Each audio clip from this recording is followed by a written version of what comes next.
This is Jason Paderon for the Staten Island Advance. I'm the track and field rider. I'm here to test out the new track with the GoPro over here. They use a lightning fast Mondo surface over here. It's imported from Italy. It's the same track that they have in the Armor.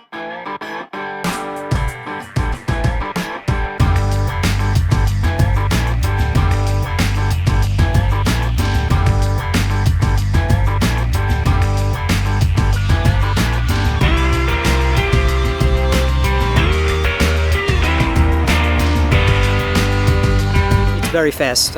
You can actually feel the rebound from underneath.